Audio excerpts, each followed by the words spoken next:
Hi, welcome everyone. Thank you so much for joining us for our session, Stepping Off the Sidelines, Unlocking Philanthropic Capital for Social Change.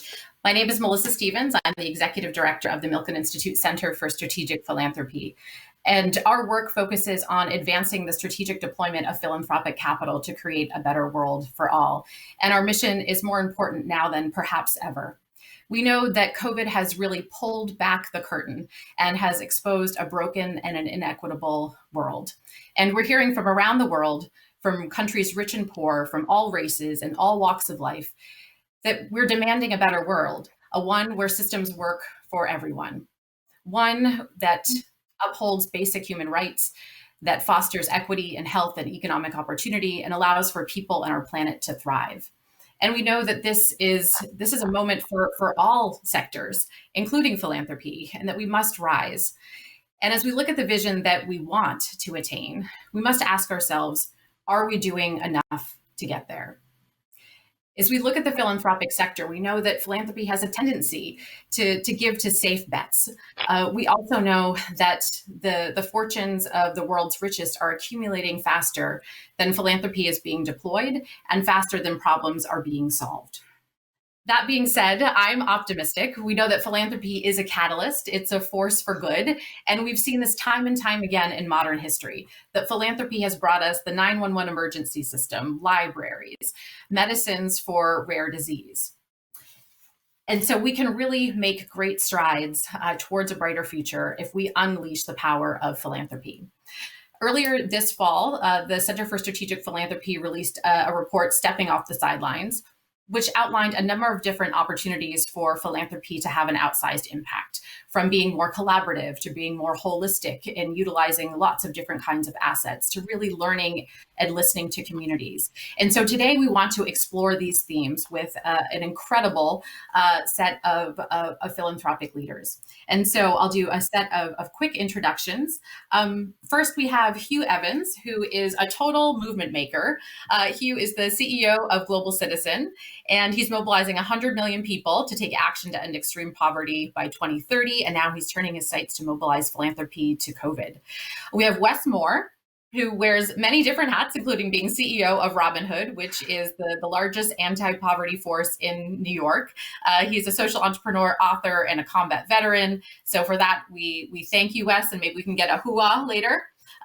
We've got Kat Taylor, who is the co-founder and board chair of Beneficial State Bank. She's a philanthropist, an investor, an activist. Her work is in service of restoring social justice and environmental well-being. And her mission simply is good food, good money, good energy.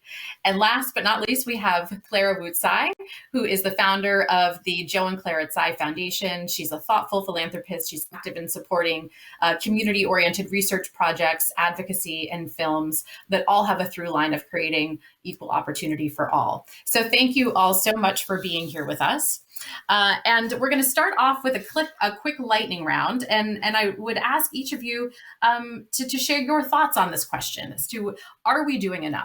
Why is this a moment for philanthropy right now? And what needs to be different about how we're approaching philanthropy in this moment? Wes, let's start with you. Well, first, it's an honor to be with you all today, and also it's an honor to be on this panel with people who I deeply admire and respect. And the answer is that can we do, are we doing enough? I think this is actually a moment for us to kind of redefine how we're thinking about the role of philanthropy. Where oftentimes when people think about philanthropy, this is, people think about the checks that are written and the organizations that are supported, but it really comes down to, is philanthropy really utilizing its knowledge base and and we're using that to contextualize and understand the problems while really contributing to actionable research in the field? Are we using our influence, which is about identification of ways to use our levers and pressure points to move the agenda by advancing policy? And then also thinking about the investments. And also, I think this becomes a really important opportunity for philanthropy to understand the disaggregation of the data. The fact that we do have disparate challenges when it comes to everything from gender and race that also have to be addressed, and we have to be able to look at our investments through those lenses as well. Great. A lot to unpack there. Clara, let's hear from you. Yeah, I just want to say that, first of all, happy to be here. Thank you for having me. COVID-19 has just widened the gap very obviously between the fortunate and the less fortunate. And while some of us experience the comforts of working from home, many people have jobs where remote work is simply not an option. For men and women that are in the service industry, like restaurants and retail, and people who work in sports arenas, paychecks have become uncertain, but they still have families to support. It just isn't fair. And it's just taken a global pandemic for people to realize the disparities that exist across racial and socioeconomic lines. Those of us who are in more fortunate circumstances really need to step up right now in this moment when we're needed the most.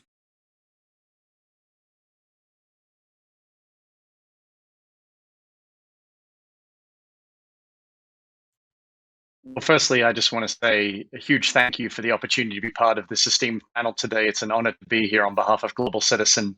I think in direct answer to your question, are we doing enough? The short answer is no. Of the 633 billionaires here in the United States, only 10 of them are giving more than 20% of their wealth within their lifetime, and only a further 19 are giving away more than 10% in their lifetime or tithing. So the short answer is no, philanthropy is doing nowhere near enough. And if you look at the 2,150 billionaires on the planet with a collective net worth of $10 trillion, if they all gave at the same rate that Warren Buffett gives, then we could eradicate extreme poverty 5 times over. So when we grapple with the world's biggest challenges right now, we need an urgent response from philanthropy to step up at a rate that we're currently not seeing. Great. And we're going to get to how we do that. Kat. So thanks, as everyone else said, for the opportunity to air these issues that are so important right now. They say that these are not the best of times, but they're the only times I'll ever know. And I believe there is a time for meditation in cathedrals of our own. So when I see that sad surrender in my brother's eyes, I can't stand aside and only sympathize. For we are always what our situation hands us. It's either sadness or euphoria. So I'm in favor of when you can't solve a problem, make it bigger. And I think if we don't address philanthropy and the incentives behind it, we run the risk that philanthropy becomes self-serving and reinforcing of large systems like cruel capitalism and unaccountable government. So it's important to decolonize wealth, beginning with grants, moving on to loans and investments, as Edgar Villanueva has counseled. And it's time that we dig deep into philanthropy and see what it can do for us, because we know it diverts government tax proceeds when it's taken. So let's make sure it provides as immediate a benefit to rationalize that as we can. Great. Thanks, Kat. And I thought that you might sing, and I actually was hoping that you might have a few lines from John Fogerty's Center Field, because I think if philanthropy could talk, it would say, "Put me in, coach. I'm ready to play." So we're going to talk a little bit more about that later in the conversation. But let's now move to how do we supercharge philanthropy? We know that philanthropy is a unique asset class and that it can really punch above its weight. And there are innovative practices, there's new mindsets that we can adopt that will allow us to have an outsized impact. So first, let's start with thinking about philanthropy as society's risk capital. And Wes, I want to turn to you first. You know, if philanthropy embraces more of its risk tolerance, it embraces a mindset of learning and a growth mindset and a pinch of humility, we can garner even more out of our philanthropic assets. So Wes, let's start us off, please. Yeah, well, and first you said the absolute right word, which is a pinch of humility. If philanthropy is going to be effective, it means that we must have people who are impacted communities who are part of the conversation and not just subjects of the conversation. Because if we don't do that, if we don't make sure that leaders who are on the ground already doing the work, if they're not actively being people who can help us to not just steer, but really shift and focus, if they don't just have a voice, but in many ways they have a vote in the way we think about philanthropic dollars, then our altruism will be seen as something else.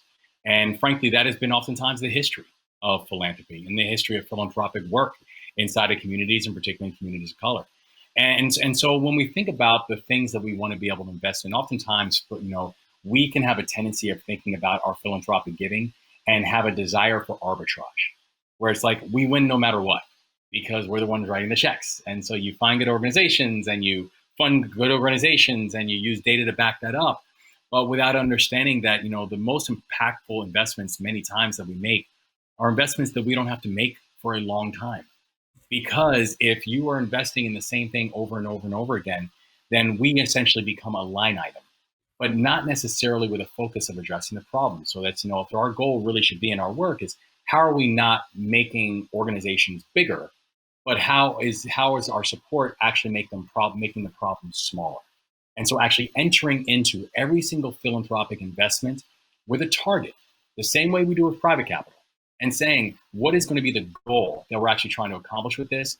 What is the timeline that we think we can actually try to accomplish in this? And then how do we provide additional supports in addition to capital to be able to help the organizations get there? Great, thanks. Claire, I'd love for you to jump in here. You've recently undertaken a significant effort in a new community for you, Brooklyn, and you had your own listening and learning journey to make sure that you structured your philanthropic investments, the right way, and we're focusing on the right solutions. Can you talk a little bit about that learning journey and the opportunity and the need really to listen and learn from the communities you're trying to serve? Yeah, absolutely. And I will echo a lot of what Wes said. We recently made a 10-year, so a long-term $50 million commitment to social justice and economic mobility with a place-based focus on Brooklyn. And our approach really has been to listen to the community, to learn what is most important to them, to develop and nurture key relationships with young leaders and activists in the borough, and really to earn their trust and respect. Brooklyn is a tough place to be doing this work. I mean, it's a multi-ethnic, multiracial, multifaceted place, right? And so to be effective, we really need honest feedback from individuals that are willing to share how and where to navigate in this space.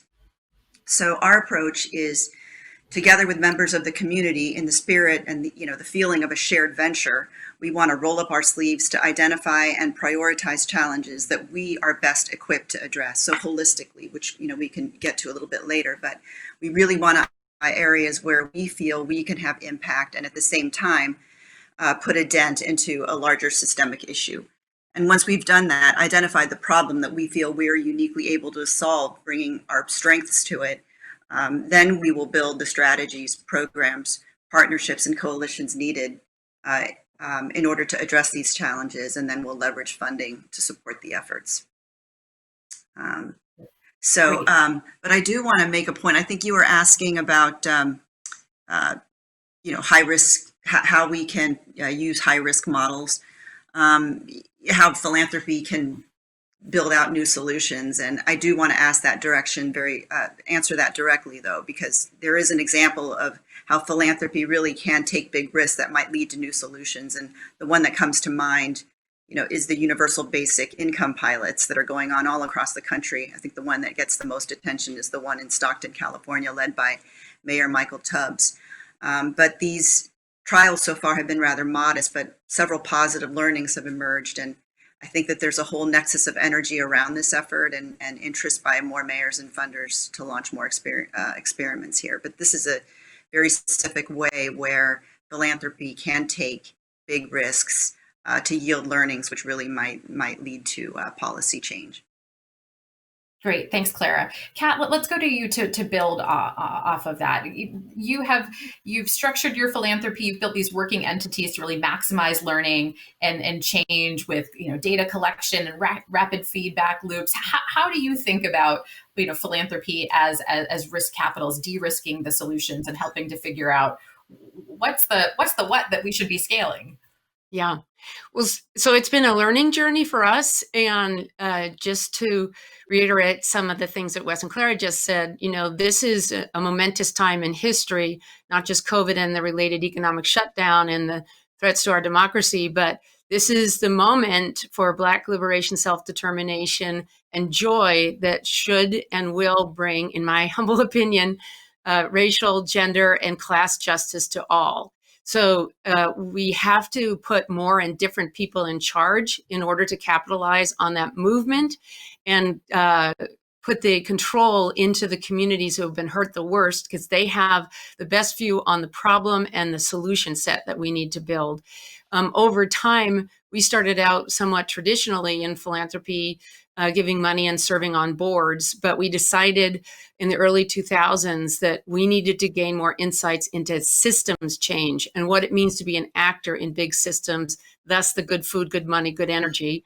We built operating entities at the heart of each of those systems, Beneficial State Bank and 2 venture funds at the heart of Good Money, Tomcat Ranch Educational Foundation and Ranch, a learning laboratory on regenerative agriculture at the heart of the food system, and then a number of political organizations, Next Gen America, Need to Impeach, a presidential campaign at the heart of good energy, because climate and energy is a political problem, not a business or science one.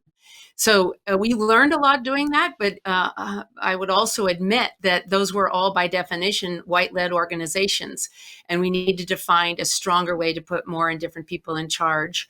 So in our current philanthropic initiatives, we are very focused on shifting assets, control, opportunity, land, wealth, into the hands of community stewards who represent the communities hurt the worst, because it's time to give it back. We come from an extractive, exploitative economy, and when everybody owns a little bit of everything, we thrive. But when anybody owns too much of anything, we suffer. So our philanthropy has to go to the core of breaking up concentrations of power, of colonialized wealth system, and getting those new leaders the resources and foundations that they need to change the world for the better. Great, thanks so much. Thanks so much, Kat. And while we're talking, let's stay on that about sort of disrupting power of really holding up and empowering and lifting up communities that have been hurt the worst in all of this. And so, Wes, let's go back to you. You've started the Power Fund that's investing in leaders of color who will bring solutions to the communities like no one else can. Can you sort of springboard off of Kat's comments and talk a little bit about what's needed now? Yes. So, really the Power Fund and the origins around the Power Fund was looking at the fact that in Robinhood's 32-year history, we've invested north of $3 billion into the poverty fight, and we have used data and metrics to be able to identify and fund effective organizations. But it also really exposed a very sincere blind spot, is that despite the fact that we have invested that capital, around only 10% of philanthropic dollars have actually gone to leaders of color who are running these organizations, despite the fact that over 80% of the population we're serving in the communities living in poverty are people of color. And so we launched the Power Fund, which is an initiative to fund and elevate nonprofit leaders of color who share our mission of increasing mobility and economic mobility from poverty, while also addressing this interplay of racial justice and economic justice. And and if you think about who some of the people are, who some of the organizations are, some of the things that we've really been able to to push forward, it's not that this was done to prove a point. It was that, or to say that we need to address that statistical issue.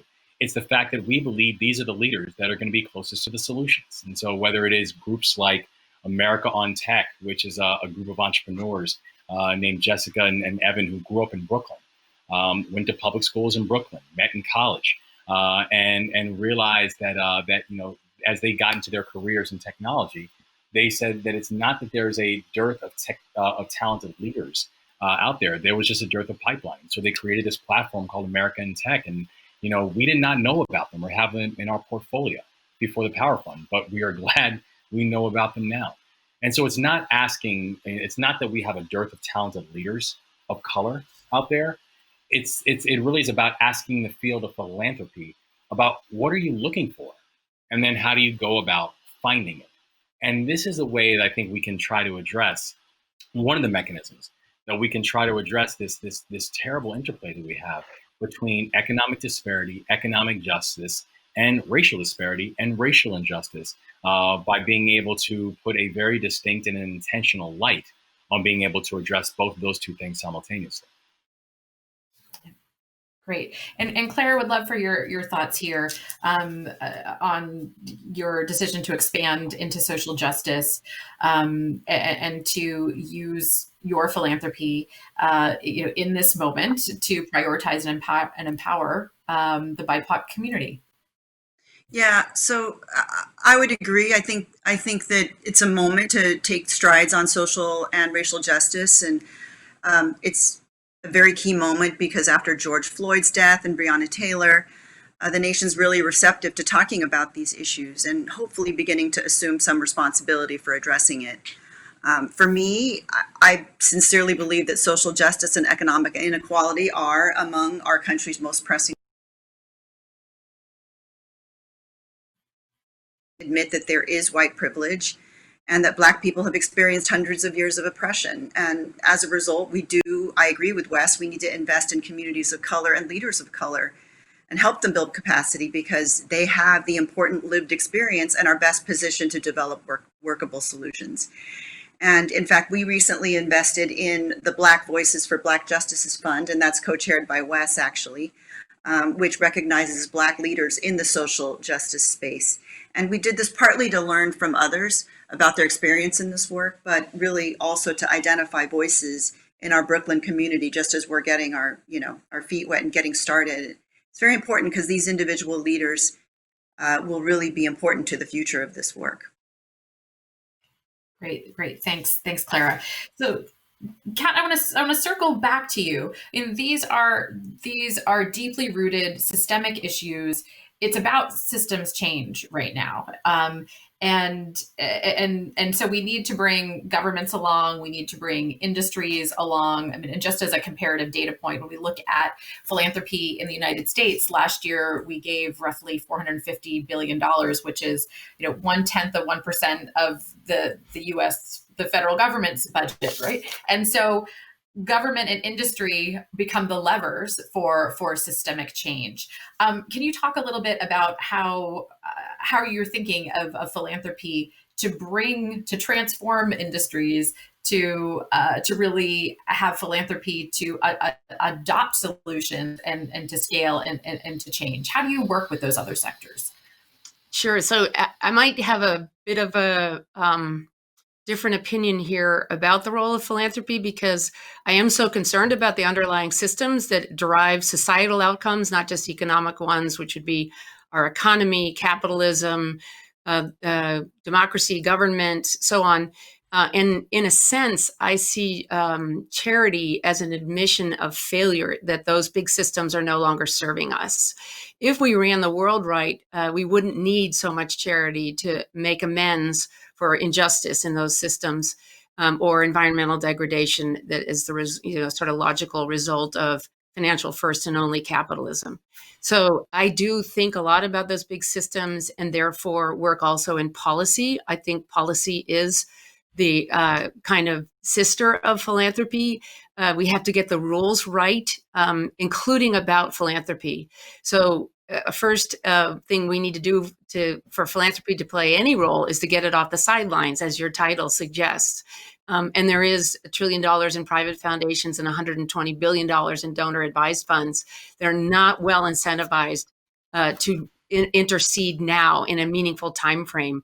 The models for perpetuity that have been extended to philanthropy, I believe, only belong to government and community organizations, and we should change the rules so that it doesn't encourage philanthropic capital to sit on the sidelines for so long. You were mentioning that this can be the risk capital for important developments. That was certainly our thesis. We invested $110 million in Beneficial State Bank to create a new bank model serving a triple bottom line of racial and social justice, environmental well-being, and financial sustainability. But we're not trying just to be a good bank in a bad system. We are literally trying to change the banking system for good. That's done through consumer movements like Dakota Access Pipeline, encouraging people to take up their agency and accountability around money. It's done through industrial relations, where Bank of the West just agreed to divest from fossil fuels and pay their employees $15 an hour. And it's done through regulatory change. So just the reorganization of the Department of Business Oversight in California to the Department of Financial Protection and Innovation, basically mimicking the CFPB, which we've lost largely at the federal level. So new business models, particularly new old ones like cooperative models, platform cooperatives for the natural monopolies. We have to do a lot of things at once in order to achieve the wholesale change of these large systems. They're going to be with us. We're not going to get rid of them, but they have to be reformed for public purpose. And so we're very involved in philanthropic reform at the state and federal levels. Great, thanks, Kat. Hugh, let's go to you. And what are some of your? What we're talking about? We're talking about systems change. We're talking about policy as a lever.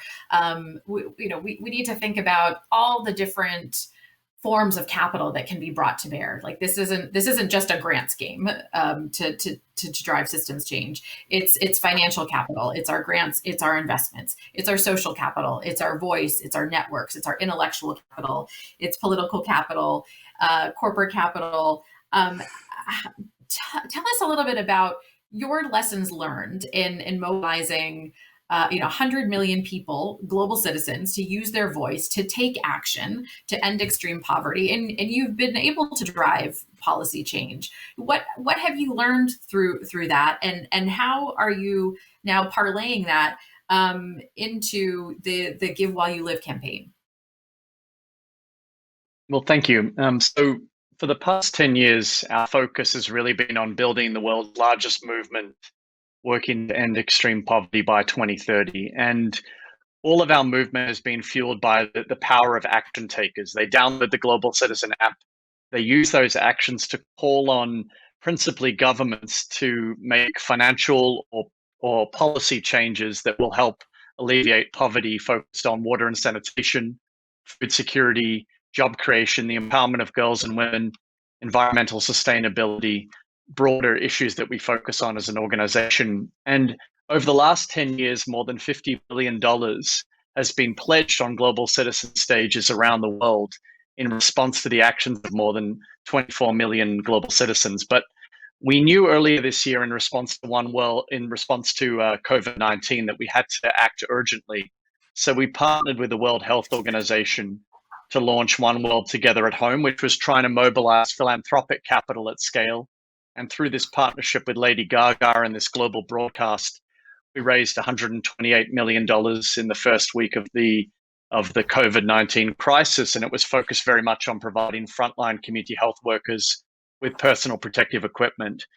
But as good as all of this is, we knew that it's a drop in the bucket for the over 1 billion people who still live on less than $1.90 per day in extreme poverty on the planet. And we know that no matter how much capital we've mobilized so far, it's going to take 3 or 4 times that amount per annum if we're truly serious about eradicating extreme poverty.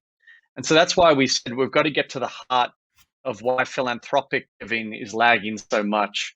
We like to think of ourselves as optimistic advocates. So we formed a partnership with Forbes magazine to start to change the way that philanthropy is measured, because previously philanthropy was measured through the Forbes 400 amount just based on how much a person gives to their donor advised fund or pledges to their foundation. But as you probably know, this money can just sit there stagnant for years. In fact, 96% of donor advised funds gave nothing away in 2019 at all. That money just sat there and made wealth managers very wealthy. It did nothing to alleviate poverty. It did nothing to help the poor.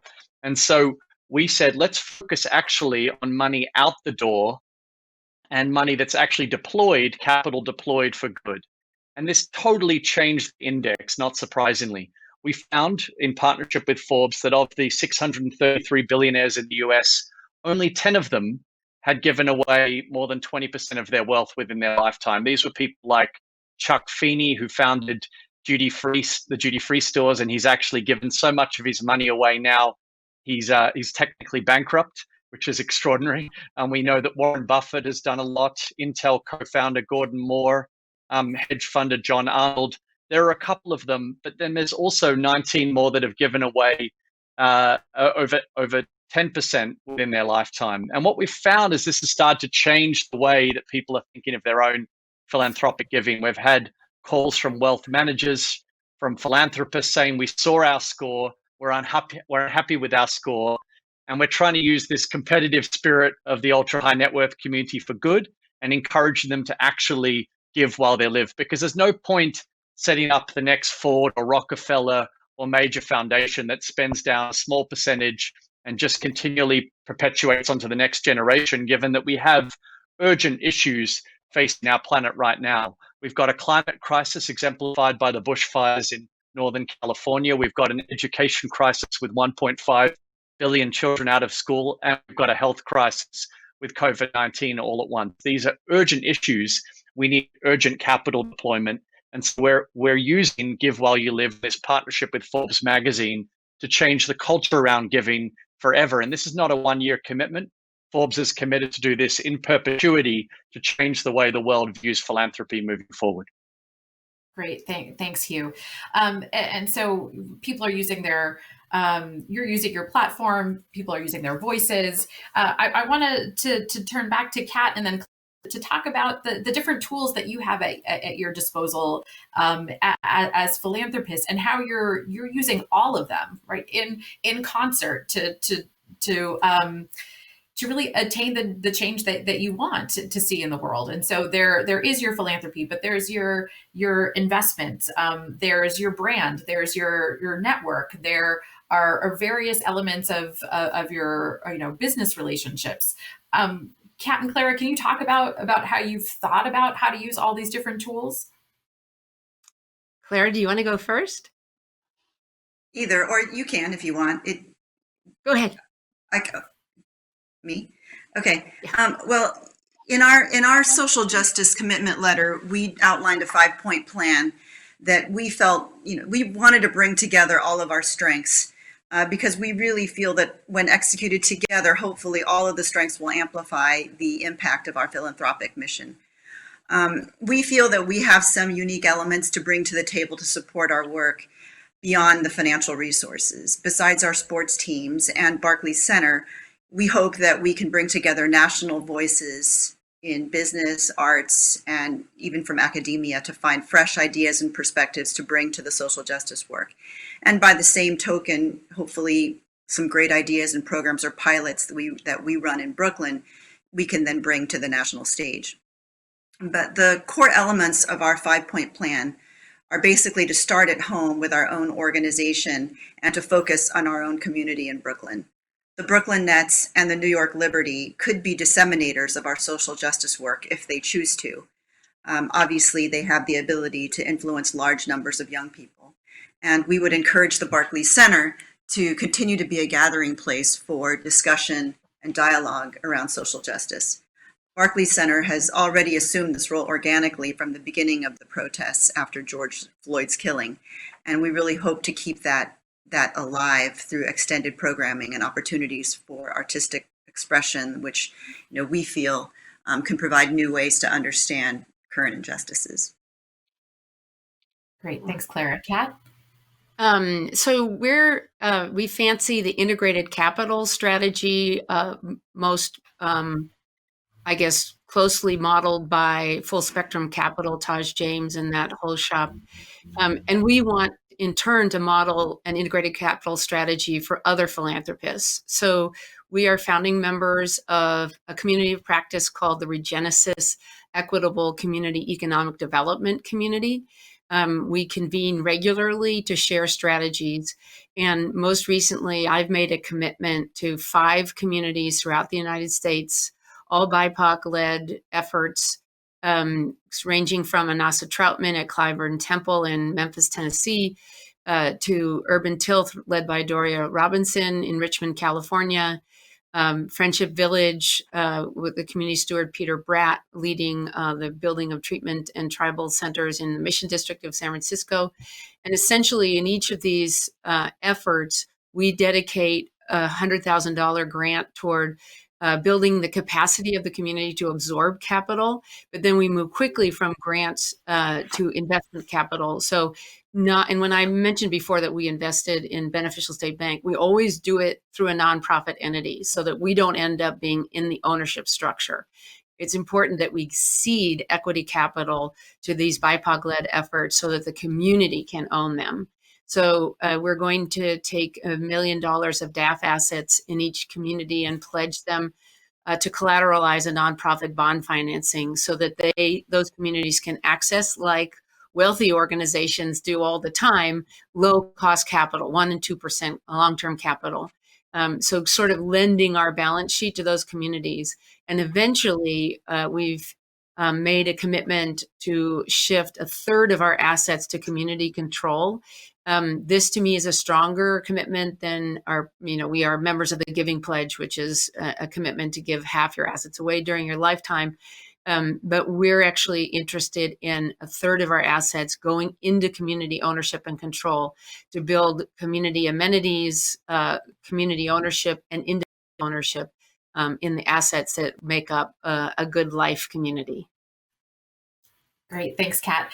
And while we're still talking about systems change, I want to come back to you, Wes. You noted before that you don't want philanthropy to become a line item, and I've heard you say before that philanthropy is patient, but it should not be permanent. So can you talk a little bit about, again, back to this idea of both how do we use philanthropy as risk capital and some learning laboratories to figure out what solutions are, but then how do we then translate that into policy adoption and policy change? And how do we do that? How are you thinking about how to do that most effectively? And I echo so much of what I've been hearing today, because it is about this idea that we have to understand what philanthropy is, right? Philanthropy is, in many ways, philanthropy exists because of policy failures, where philanthropy ends up finding itself filling up holes for things and for leakages that exist because of policy either oversight or, in its most nefarious cases, policy's intentionality of leaving people out, right? And so philanthropy has a unique role to be able to go and de-risk items. Philanthropy's unique role to be able to introduce data and analytics, to be able to make sure that these things are policy changes and can be introduced to policymakers so that you're showing them, we have helped to de-risk something. Now it needs a level of scale and intentionality that only policy can do. Their budgets are massive in comparison to what we have in terms of philanthropy. I think about the Department of Education, for example, in New York City alone. I could put $25 million or $50 million, whatever it is, into education. The Department of Education in New York City alone, their budget is $27 billion. So we have to be humble about our ability to move those needles significantly without the influence of policy. I also, though, think philanthropy plays a really important role too, and that is on this role of narrative change. If you look at the history of this world, every single policy that's been passed, good or bad, has first started with a narrative change. At first we were told to be afraid of something, and then policy or law was passed to protect us from it. Or we were told to live up to our better angels, and a policy was passed to allow us to do that as well. And so I think that there is a really important role that we as philanthropists have, and Clara spoke about this earlier, of that the most powerful tool that I have is not our purse. It's actually our voice. It's actually about the fact that it's asking us all collectively is who is it that we are supposed to be fighting for? Is being able to add data and add metrics and add an understanding for people about who have been intentionally left out and what have been the implications of that. And then allowing that power, allowing our voice, allowing that sharing of power and that sharing of voice to be able to push our society to demand better. Because it's both going to be about the data that we can introduce, but it's also going to be that moment when society starts demanding better. When society starts demanding that we have policy implications and economic stimulus packages that don't intentionally leave out millions of people because of documentation status or the fact that they're working, but are making enough to hit an income tax filing threshold. that we can start actually having policy that actually adds an a racially intentional lens into the way that we're talking about progress and the ways we're talking about opportunity pathways. So we have got to use our both capital and also our voice to help society to demand better. Because once they do that, then we'll also start watching policies that have a better reflection of where society is hoping to take us. Great, thanks, Wes. And I love that idea of narrative change. And so I actually want to throw this up to see if others want to comment on that around how philanthropy has been able to change narrative or the opportunity to do that. You, Kat, any thoughts on the opportunity to change narrative? So I think there's changing narrative and then there's reclaiming narrative. So just by way of example, we're working on something called Growing the Table, which is an initiative to use this crisis to permanently shift our food supply chain in favor of racial and gender equity, environmental restoration, and economic resiliency. COVID has exposed many frailties, and those include in our food system, which is not diverse and has had a hard time pivoting to the changes and the disruption of demand channels. So why not use this opportunity to expressly target BIPOC, LGBTQ+, women, organic, regenerative farmers, and connect them to permanent demand channels that will persist after COVID, but in the meantime, give them the emergency feeding programs to support them and to pay for their harvest so we can bridge them into the post-COVID economy. So it turns out in the state of California, there are 70,000 farms and ranches, 17,000 of which are owned or operated by BIPOC farmers. Yet they're not participating fully in our $46 billion food economy. That's crazy because, of course, farming is a mainstay of Indigenous peoples' culture.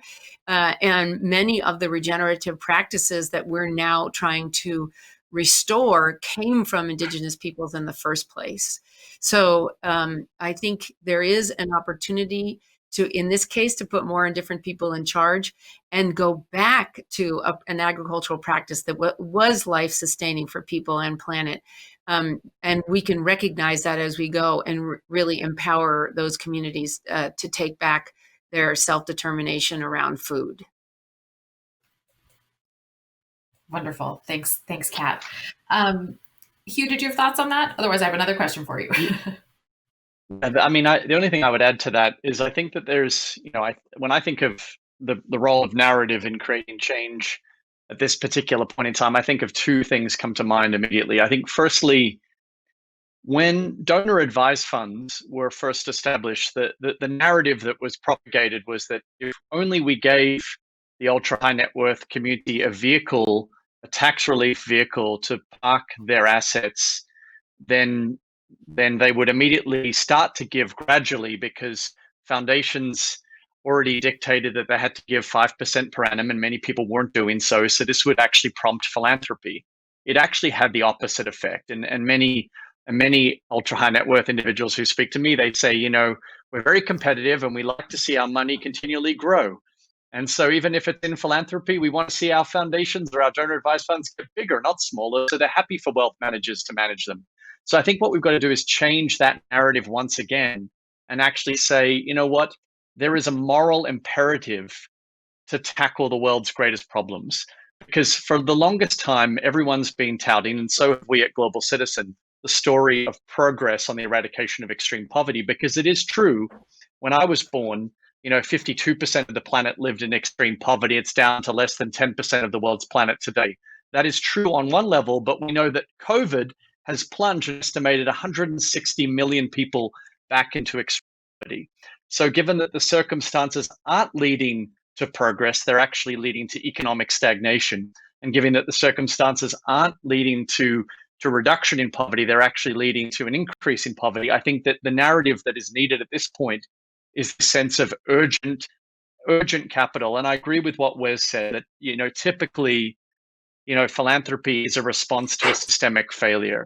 And when the system isn't working for the world's poorest of the poor, we need to not just give philanthropists the option to park their assets for their entire life so that their future heirs, whoever they may be, may or may not decide to give it away because they've already got a tax break at the moment they've put it into the donor advised fund. And so we actually should mandate that those donor advised funds must give it away, because that's the only way we're going to address the challenges facing society right now. So I want to pick up on that, and we've heard that the thread from Kat as well. How do we? There's an urgency. There's tremendous need. We've underscored that. We've also heard that many philanthropists have said it's easier to make money than to give it away effectively. So when when the urge is there, or philanthropy is ready to give, to deploy philanthropic capital, how do we decrease those barriers to entry for them to find good causes, good organizations, really easily to make this frictionless giving, so to speak. So Wes, let's start with you. How are you thinking about that from a Robin Hood perspective? Well, I think part of the model that Robin Hood had created, in many ways, is exactly that, right? It's asking people to say, if you have specific interest in the issue of poverty, and the issue of economic mobility and sustainable economic mobility, that we want to be able to have data, not just data sets, but also a model that encourages collaboration, that encourages to say, this is a place where you can know, and we can actually give you a quantitative return as to what becomes the ROI on that individual dollar that you give in terms of the actual impact on the community. So I think you have models that have really that have moved and encouraged that. I do, though, think that this is also a time where we're having a greater level of sophistication amongst donors, where you have more and more donors who are finding the specific element that they want to drill in on. But also then it's actually forcing all of us to think differently and more creatively about what exactly does collaboration look like. That you can have this almost fund to funds model that you can have when it comes to philanthropic giving. But there also really is a unique perspective to say, but there are actually specific things that if we can put the right amount of philanthropic heft and policy push on something, these are problems that we can actually fundamentally solve. And I think about it in the case of economic mobility, where I admire the fact that we're now in this time when this idea of poverty alleviation, frankly, for me, is not even something that even makes sense. Like, we shouldn't be in the business of trying to make poverty more tolerable for people or make it easier. Like, there can be specific things that the right amount of collaboration and creativity can actually solve for them. And in many ways, it's solving for them, not just in how philanthropy works together and pools capital, but it's about how we can really focus on the biggest driver, which is, the stroke of governmental pens that can do things like, making basic adjustments to the child tax credit that would end deep child poverty in the United States overnight, or being able to halve poverty in 4 years by making certain basic adjustments to how we think about things like baby bonds. I mean, these are things that we know that philanthropy can have a distinct push on. And so that's why I think we're kind of entering into this new phase of philanthropy, that it's not even so much a fund-to-fund model, but it really is about deciding what's the big problem we're trying to solve, and then how are we exercising all these different tools to actually get there. Yeah, great. Claire, let's pick up on this point of collaboration. How did collaboration help to lower the barrier for your entry into the work that you've been doing, including your criminal justice work? Mm-hmm. Yeah, first of all, I want to say that it is groups and foundations like Robin Hood that I think are a great way for people who care about social justice and economic mobility to enter. I think they've, Wes, you didn't pay me to say this, but I think Wes and Robin Hood has done a great job mobilizing capital from Wall Street and a lot of donors and funders who really want to make a difference on these issues, but they don't know how to do so themselves. And Robin Hood, by sharpening their pencil and using metrics and data to decide who to fund, really have given funders a lot of comfort. So I think that's a great way to start. And along the way, you can learn a lot as well. For me, yeah, Reform Alliance was actually my entry into the social justice space. And for those of you who don't know, it's a group that was formed on the heels of the Free Meek movement to reform parole and probation laws. I'm a founding partner in Reform Alliance, along with Meek Mill and Jay-Z and Michael Rubin, Laura Arnold, and a few others. And, personally, I think that if you do have an alliance, it's just the simple statement of aggregated funding does a great job to legitimize an issue and also to amplify it. But I would say, for Reform, it was a great experience because everybody, each founding partner was able to bring his or her own platforms to the effort, and by doing so could reach different audiences. And in our case, we had Meek Mill as the front of the alliance because of his lived experience with incarceration, and not just incarceration, but continually being re-incarcerated due to technical parole violations. So I think Reform Alliance is actually a great way to sum up a lot of what we've been talking about today. For Reform, we not only change laws around parole and probation, but we're also trying to change hearts and minds, and bringing to light, a lot of the positive stories of people who've come out of prison and really been able to make a better life for themselves. So I think changing hearts and minds, changing the story, making criminal justice reform something that people aren't afraid to touch or talk about is a big part of what Reform Alliance is about. So I wanted to say that for me, the ROI of being part of Reform has really been great, not only because of the strength of the different partners involved, and not only because of all the learning I've been able to do, but really, most importantly, we've had a lot of success also in changing. Some of you may know that a bill championed by the Reform Alliance was signed into law 2 weeks ago by Governor Gavin Newsom in California. And as a result of this law, adult probation sentences will now be capped at 1 year for misdemeanors and 2 years for most felonies. The statistics are incredible. It's going to decrease California's adult probation population, which is roughly 300,000, by 33%, and save taxpayers $2.1 billion in reduced incarceration, probation, judicial, and operational costs over 5 years.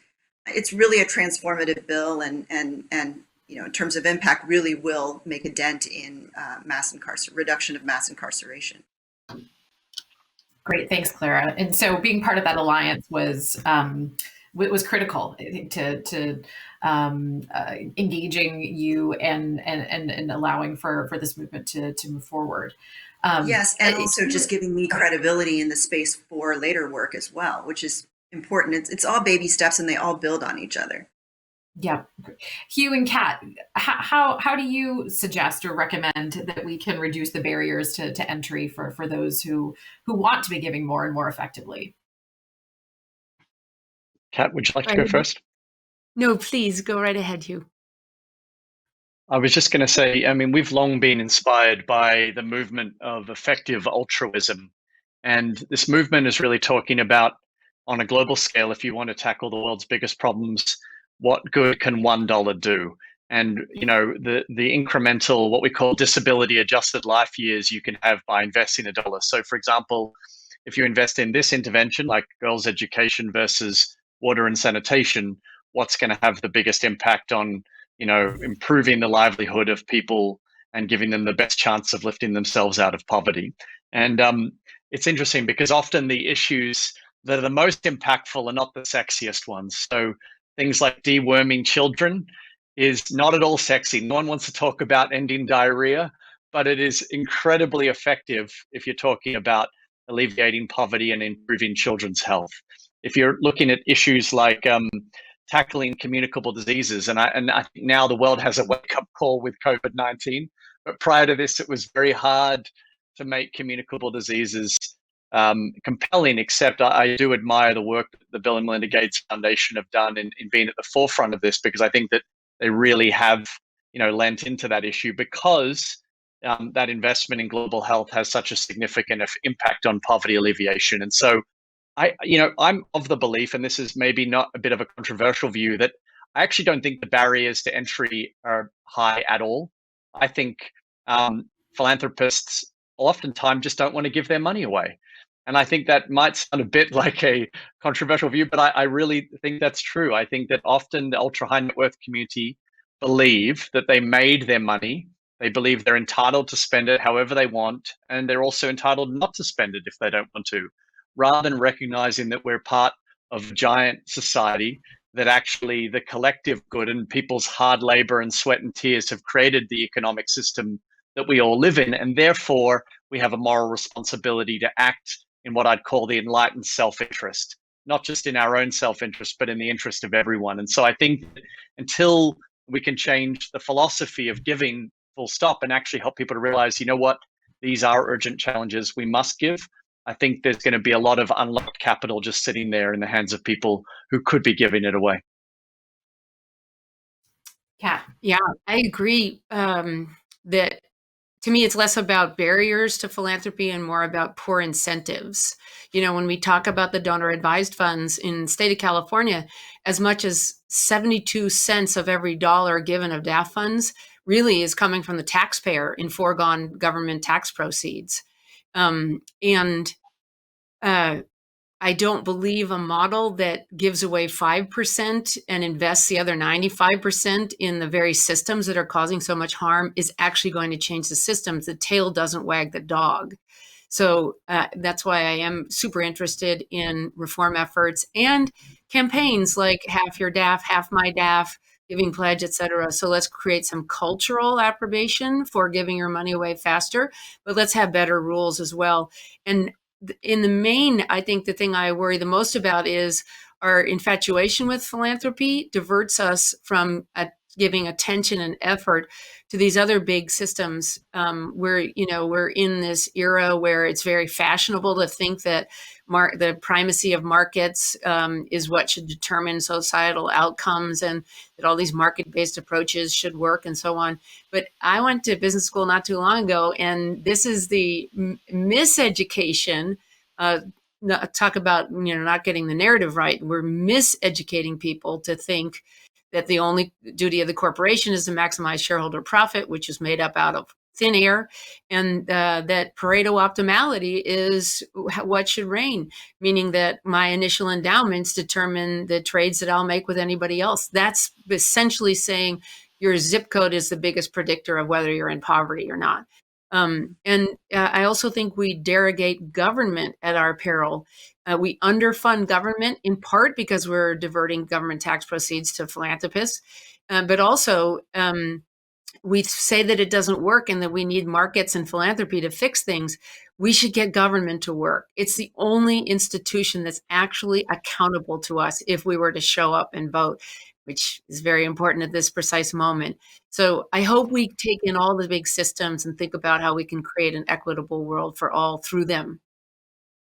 Great. Thank you so much, Kat. Well, we're running low on time, so I want to move to our closing question.